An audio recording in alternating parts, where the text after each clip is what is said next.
Good evening guys! Welcome to my YouTube channel. So nandito tayo sa ating channel. Papakita ko sa inyo tong bus na ginawa ko. Ako po talaga po gumawa nito. So ang pangalan ng bus nito ay Celerosa Express. So ito yung number ng bus, 88880. So ito yung nakasulat, Celerosa Express. Tapos itong boto na to, kung waring tatak ito ng Daewoo. So, yung bus na to, gawa to sa Daewoo. Tapos itong dalawang boto na to na gray, yan po yung ilaw. Ilaw po yan. Tapos ito, MCD 6213. Yan po yung plate number ng bus. Tapos ito yung bintana ng bus. So, pasensya na guys, hindi ko nalagay ng dalawang salamin dito sa cab, sa gilid. Nakalimutan ko lang po lagay ng salamin.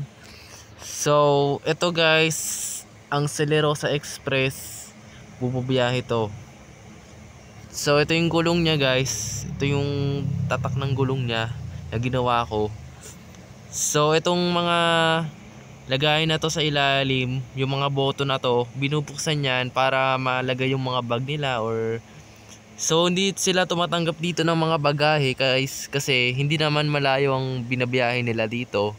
Hanggang Cavite lang po talaga yung biyahe ng bus. So ito po yung dinesign ko. Ito po yung brand ng bus. Ito po yung drawing ng Celerosa Express ng brand. Ako po gumawa niyan. Tignan nyo po guys yung brand na ginawa ko ng bus. Ito po yung brand. Yan guys. 'Di ba? So ito namang mga sign na to, Celerosa Express.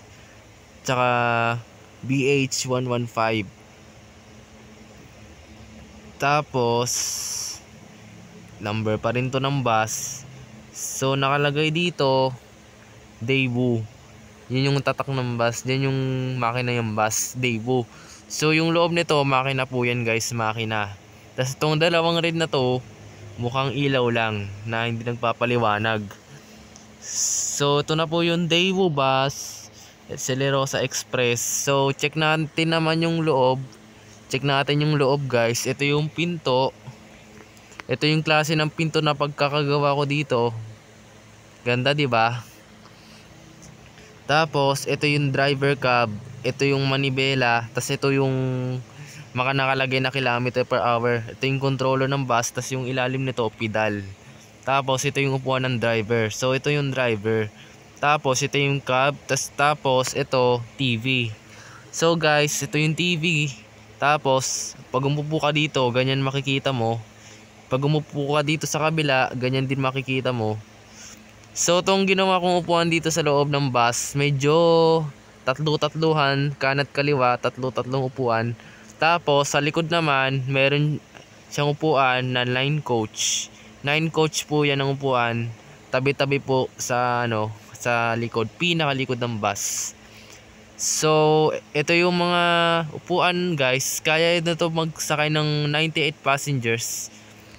Tapos kung siksika naman, kaya naman ito magsakay ng 120 passengers or 110 passengers itong bus na to. Tapos itong mga boto na to sa taas, aircon yan guys. Tapos ito naman yung pinakataas naman, lagayin po ito ng mga bag. Kung nabibigatan kayo, ito po yung mga lagayin ng bag dito sa taas. Itong mga boto na to, aircon yan guys. Tapos itong mga banner na nilagay ko dito, cortina yan guys, cortina ng bus. Tapos yun lang guys. Tapos yung tatlong na yan, ilaw yan guys, ilaw. Yan po ilaw nya. Tapos ito yung bintana sa likod, may cortina din. Parang design lang guys.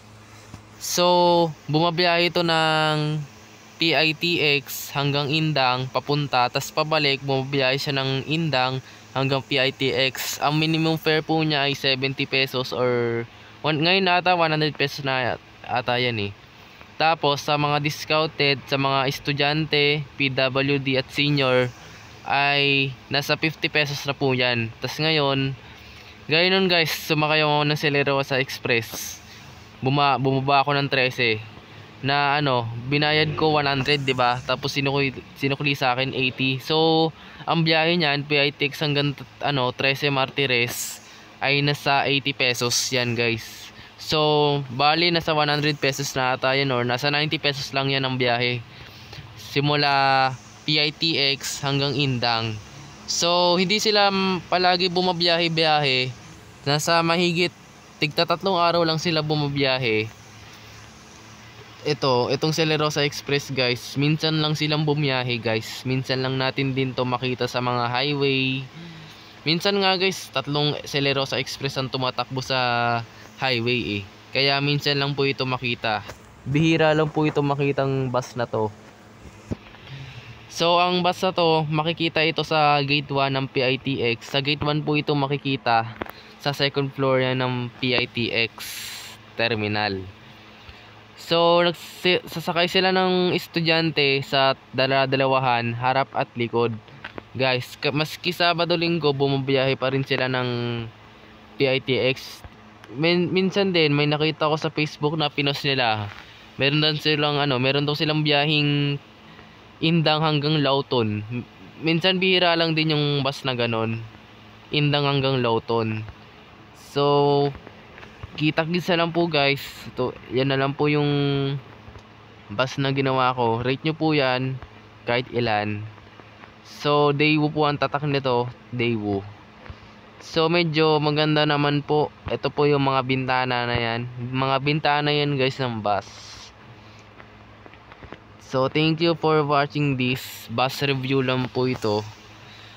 Guys, ito po yung bus review.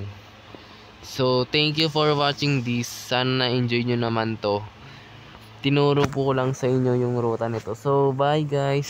Bukas na ulit. So, yung next video natin dito sa bus ay bubuin ko naman yung Jasper Jeans na bumabiyahe ng PITX hanggang Dasmariñas lang. So, bye guys.